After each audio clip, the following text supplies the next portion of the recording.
Welcome to Film and Page. I'm Dominic, and this is another Top 5 video. So it should be no secret to anyone who's watched my channel for any length of time that Frank Herbert's Dune is my all-time favorite science fiction book. Not only is it my all-time favorite science fiction book, it's my all-time favorite book, period. I've read it 4 times, and I'm on my 5th reading. So it would be pointless for me to do a top 5 favorite science fiction book list, because it would be a foregone conclusion that Frank Herbert's Dune would be number 1. However, I still wanted to do this video, so I decided upon a modifier. This list will be my top 5 favorite science fiction books outside of Dune. This list will have a mix of classic and contemporary books. Also, as I'm always reading new books and over time as my perspectives change, this list is not set in stone and is subject to change. Like the video I did last year, my top 5 favorite science fiction short stories, this top 5 video will count backwards down to my number 1. Then I'll do 5 honorable mentions that will not be in any specific order. Now with that said, let's get into the video.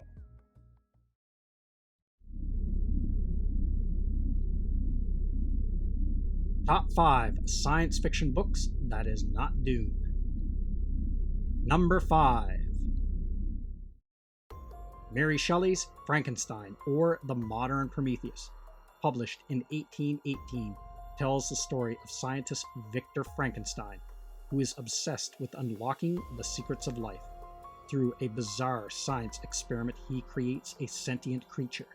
Horrified by his own creation, he abandons his experiment and refuses to take responsibility for the unique life he has brought into the world. With themes of forbidden or dangerous knowledge, and how the pursuit of such knowledge can have dire consequences, the irresponsible use of scientific knowledge, and also how blind obsession can lead to one's own self-destruction. Now, at first, most people wouldn't think of Frankenstein as a science fiction story, but a horror one. However, Frankenstein is considered one of the first science fiction stories, along with being a story of Gothic horror. I myself think of it as one of the first genre mashups, science fiction/horror, like Ridley Scott's Alien. What I love about this story is the timelessness of it. It is just, if not more relevant today as the day that it was written, with its 18th century setting, and like Bram Stoker's Dracula, written in epistolary form, along with its tragic and haunting ending. The themes and ideas presented in Mary Shelley's Frankenstein have echoed through pop culture, with films like The Fly, Splice, and The Terminator, among many more. Right now, today, 200 years after its original publication, you can go into almost any bookstore and buy a copy of Frankenstein. Few stories have had the staying power of Mary Shelley's Frankenstein.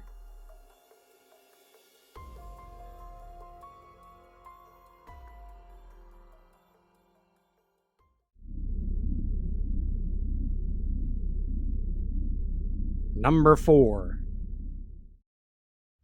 Dan Simmons' Hyperion, published in 1989. It is the far distant future of humanity. In this time, the greatest empire humanity has ever known is called the Hegemony, which is comprised of thousands of planets, connected by Farcaster portals, which allow humans to instantly travel from one planet to the other without the use of spacecraft. Planets without Farcasters are known as outlying worlds. The Hegemony has an alliance with a race of sentient AIs known as the Technocore. The third power in the galaxy is a race of modified humans known as the Ousters. The Hegemony and the Ousters are on the eve of war.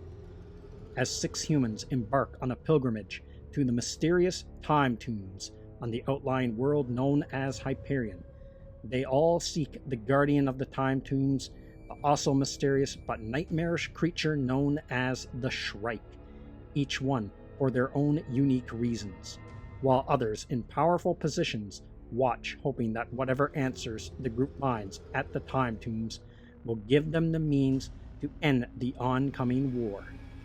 With themes of redemption, revenge, love, and so much more, I read this book back in 2017 and loved it. It reminded me much of Frank Herbert's Dune, a book that needs and deserves more than one reading. as you get the feeling it has multiple themes and layers. I love the dense world building in this book, and it makes for a unique future for humanity. The characters are engaging and interesting. There is a lot of mystery and political intrigue that will keep you hooked. My favorite part of the book is the Shrike, a mysterious, nightmarish Terminator-like monster but protruding blades and spikes. It is a silent, deadly killer that can move through space and time. It is truly a scary science fiction monster. If you enjoy great world building, stories of vast galactic empires that stretch over space and time, this should be a must-read.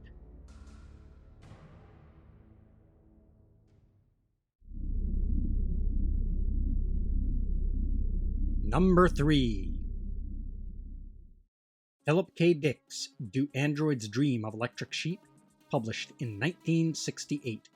In the near future of humanity, after a devastating war known as World War Terminus, Earth's atmosphere has become radioactive. To ensure the survival and genetic integrity of the human race, the United Nations encourage migration to the colonies by offering free android servants that are identical to human beings. These androids are manufactured on the Mars colony. When 6 of these androids go rogue and escape to Earth, the San Francisco Police Department assigns bounty hunter Rick Deckard the job of hunting down the androids so they can be retired. With themes of identity, empathy, and what it means to be human, Do Androids Dream of Electric Sheep is a timeless classic. It went on to inspire the science fiction film Blade Runner, directed by Ridley Scott. Being a fan of Blade Runner, it was only natural that I read the book that inspired the film. I first read Do Androids Dream of Electric Sheep in 2000, and again in 2014. Upon my first reading, I was surprised at how different it was from the film. However, the story stuck in my mind for years, and I enjoyed the story even more upon the book's second reading. Like a lot of stories by Philip K. Dick, this story deals with false realities, the questioning of one's own identity and reality. I think at one point in everyone's life, we have all asked the question, who am I? And why am I here? Also, the question of what is this reality we live in? These are age-old questions I find extremely fascinating, and this book touches upon those questions. These are some of the reasons I love this book, and why it is in my top 5. I also love the future detective noir setting of the story. If you like the film Blade Runner, stories like Ghost in the Shell and The Matrix, then you should give this book a try.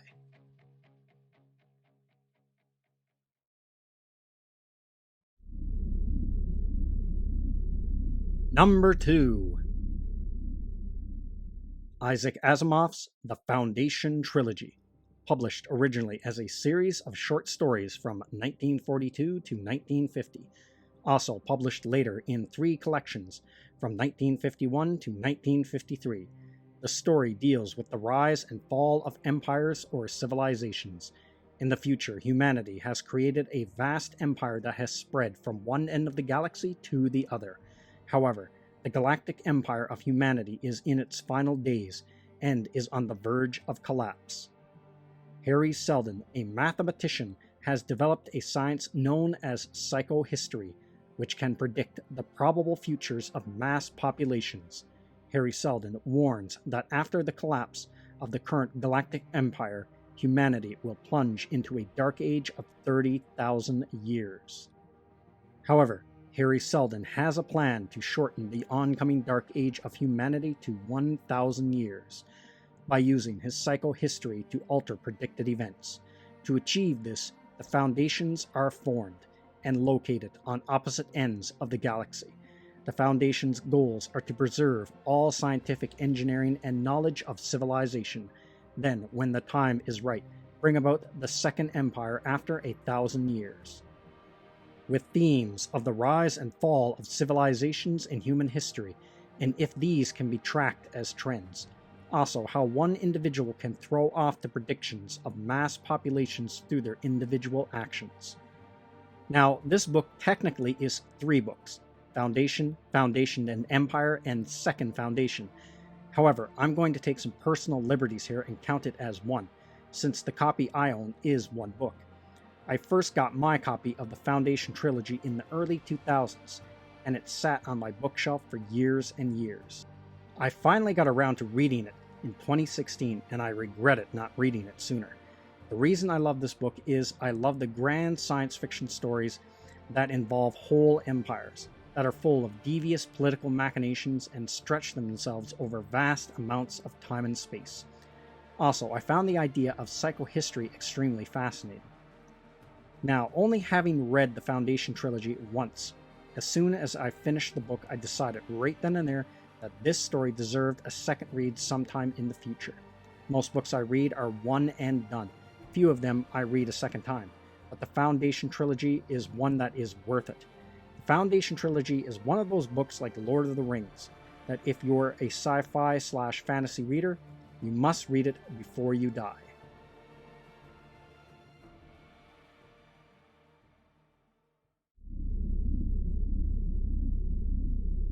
Number 1. Ray Bradbury's Fahrenheit 451, published in 1953, set in the near dystopian future of humanity, where society has outlawed books and firemen who no longer put out fires but burn any books that are found. Guy Montag is one such fireman until he meets a teenage girl named Clarice. Her free-thinking ways begin to fan a rebellious questioning in Montag. Montag then steals a book without any of the other firemen noticing during a raid on a house full of forbidden books. The owner of the house, an old woman, chooses to burn herself alive with her books, then leave her house and surrender to the state as ordered to do. These events start to cause Montag to further spiral into rebellion against the system he once worked to keep intact, with themes of mass media dumbing people down and the censorship of knowledge that might cause people to question the status quo. The best way to describe my background with this book is like this. There are two ways people can fall in love: love at first sight and the slow burn romance. Fahrenheit 451 was a book I first read as part of a language arts course I did back in 2002 for some academic upgrading I was doing at the time. And I have to be honest, when I first read the book, I really didn't care for it. I thought it was somewhat boring. However, the story stuck in my mind over the years, and the slow burn romance began. I reread the book for a book club I was a part of back in 2015. That is when I realized I had fell in love with the book. Since my tastes and views on the world had changed since my first reading of the book, I was able to understand the book and appreciate the message in its pages in a way my younger self just didn't. Next to Frank Herbert's Dune, Fahrenheit 451 is my favorite science fiction story. The reason it is number 1 is that I enjoy the smaller scale of the story. It's much more intimate, but still with a large-scale event going on in the background. As much as I love the galaxy-spanning sagas like Hyperion, Dune, and the Foundation Trilogy, the smaller scale of Fahrenheit 451 was a nice change of pace. Ray Bradbury has said that Fahrenheit 451 is not about censorship, but the dumbing down of people by mass media, which at the time was television. However unintentional, censorship, if not the main theme, is at least a theme of some kind in the book. I mean, they're burning books for Christ's sakes. This idea in the story had really started to resonate with me. As my political awareness of the world grew as I got older, I became viciously opposed to censorship, no matter who it is, whether it is someone I'm in total agreement with or someone who is my total opposite, because no matter how well-intentioned, censorship is never good for anyone, and always backfire on the ones who seek it. Also, another reason I like this book is that it is short, clocking in at 256 pages to just over 150 pages, depending on which copy you own. This makes the story very digestible.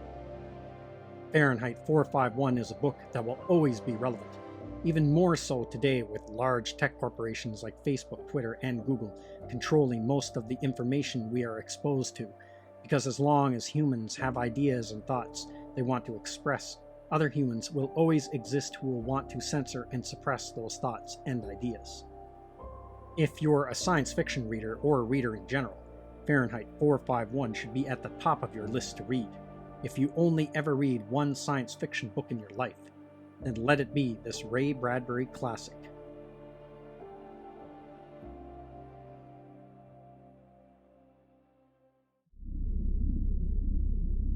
Honorable Mentions: James S.A. Corey, Leviathan Wakes, published in 2011. When it comes to modern space opera and hard science fiction, the Expanse series is as good as it gets right now. I love this first book in the series, and it still remains my favorite. It almost made my top 5, but as it is part of a long-running series, it is one chapter of a bigger story. Also, I'd like to see how they end things in Book 9, which afterwards I plan to reread the series again. Then I'll see how my perceptions of Leviathan Wakes has changed over time. Dan Simmons' Ilium, published in 2003. I read this book well over a decade ago, and remember it being a really unique fleshed-out world, with sentient robots, Greek gods, and humans faxing themselves. I wanted to get the second book in the series, Olympos, and tried getting it through the Sci-Fi Book Club, but never could, so I still have yet to read the other half of the story. I still plan to read Olympos, and before I do, I'll reread Ilium again, and that way I can properly judge the story as a whole. However, it is still a very good sci-fi yarn by Dan Simmons. H.G. Wells' War of the Worlds, published in 1898. This book would have been in my top 5, but it was knocked out of place by Mary Shelley's Frankenstein. Still, this is a must-read for science fiction fans. This may be the first alien invasion of Earth story. The idea has been done to death since, but this is my favorite alien invasion story, and it is the one that I've always found the creepiest. Arthur C. Clarke, 2001: A Space Odyssey, published in 1968. I first read this book way back in the mid-90s, and read all the follow-up books in the series. 2001 was my favorite science fiction book of all time for a while. Since then, however, I've read a lot more science fiction, and other stories have put it down some pegs. Still, this is a really good story that deals with the mysteries of the universe and the evolution of humanity. This is another book that should be on your shelf. The Year's Best Science Fiction 16th Annual Collection, edited by Gardner Dozois, published in 1999. When I first read this book back in 99, I hadn't read a lot of science fiction besides the Space Odyssey books and some others, so I didn't know what was out there. And then I read this book and was blasted by a bunch of sci-fi stories that blew my mind. I've read a few other anthology books since then, but I remember this one very fondly. Maybe because it was the first one I read, but I loved everything about it, from the painted cover to the crazy sci-fi stories inside. If you see this one anywhere, grab it, or any one of Gardner Dozois' The Year's Best volumes, and you can't go wrong. That is my top 5 favorite science fiction books outside of Dune, along with the 5 honorable mentions. What do you think of my list? And what science fiction books would be on yours? So that's everything I have to say in this video. Let me know what you think in the comments section, and I will see you at the next one.